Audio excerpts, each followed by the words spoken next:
So now we are in what it looks like and some tips and tricks navigating around Google Classroom. So first and foremost is when you're in Google Classroom, see how it says no work due soon.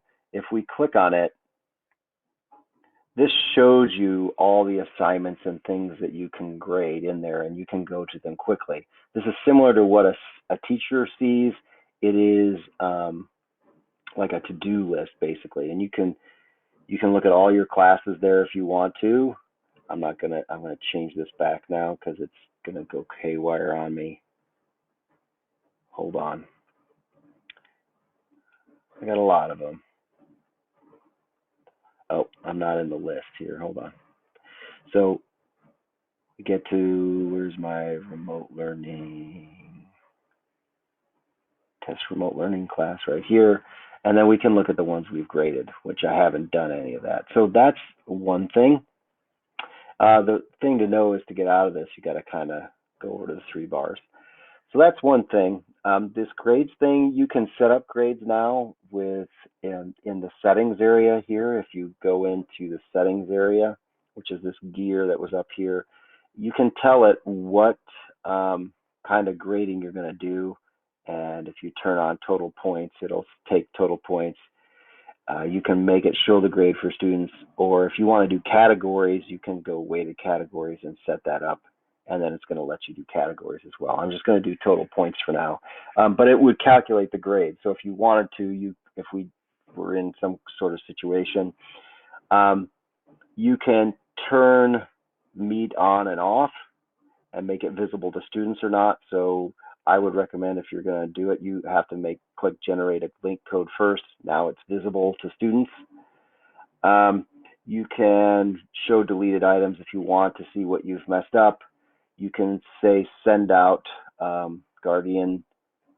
So you can invite guardians, and we'll show you that in the people thing here really fast. So there's the settings overall.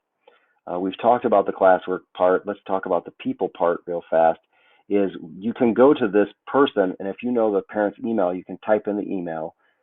They will have to accept it, and then they start getting daily summaries of the work, okay, that the student needs to do. Now, the other neat thing that some people do know and some people don't is you can click everywhere. When you go to grades, you can click on the assignment, and it takes you to the assignment to grade, okay?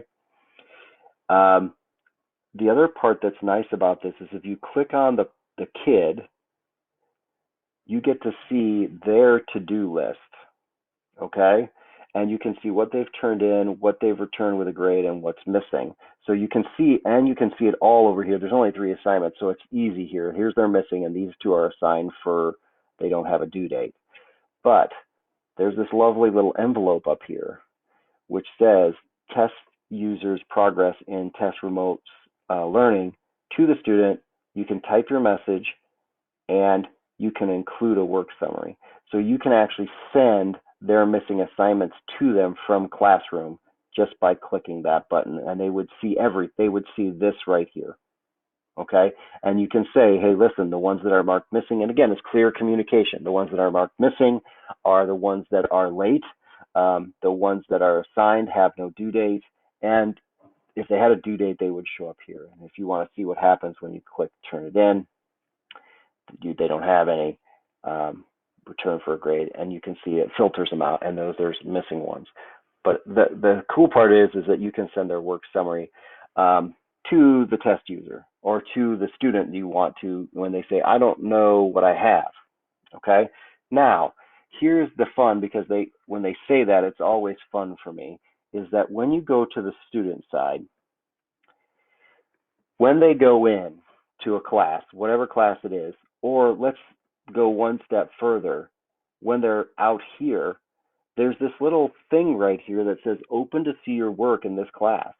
So if I click open to see that work, here's that same list right here that I just sent them. So they can always see that work that they need to do. If we go into remote learning itself, they can see it right here as well. So one more time, view all my work. If I go, and we're using this as just the announcement page, so if I go to my classwork, it says view your work. You get to that same place again. So they have multiple areas to be able to see their work and what they need to do. The thing to know about that that's very important is that that you need to teach your students that so they understand this is where I go. Okay? The next part about this is this is how a student sees everything. So when they have the material, if they want to view the whole thing, they can view the whole thing and they can put a class comment on it. Okay, so that's for material. If we go back, oops, and the other aggravating thing here is that you always get taken back to the stream. Here's a discussion question. How discussion questions work is you can see it says discussion question, tell me a little bit about yourself. So I can go in and I can say,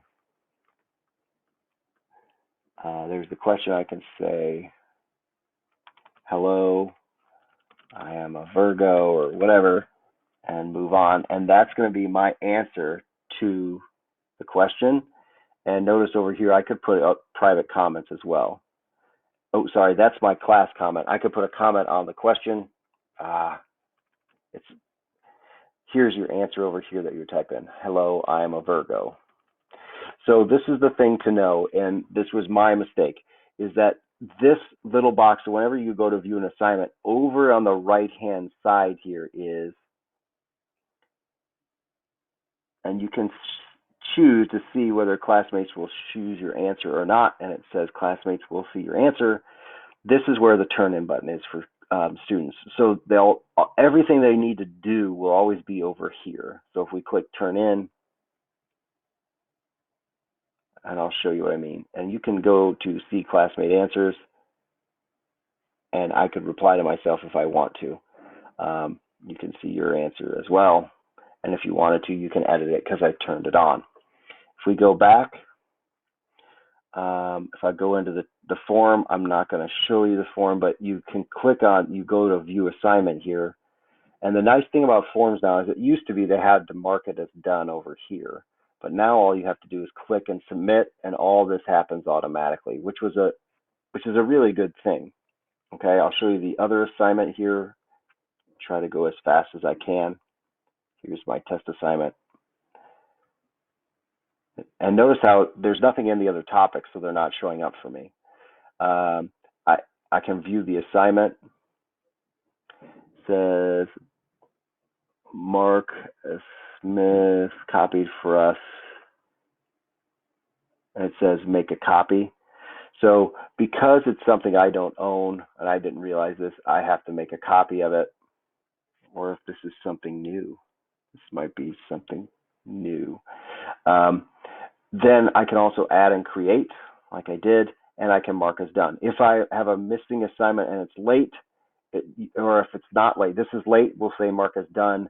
If it's not late, it usually says turn in.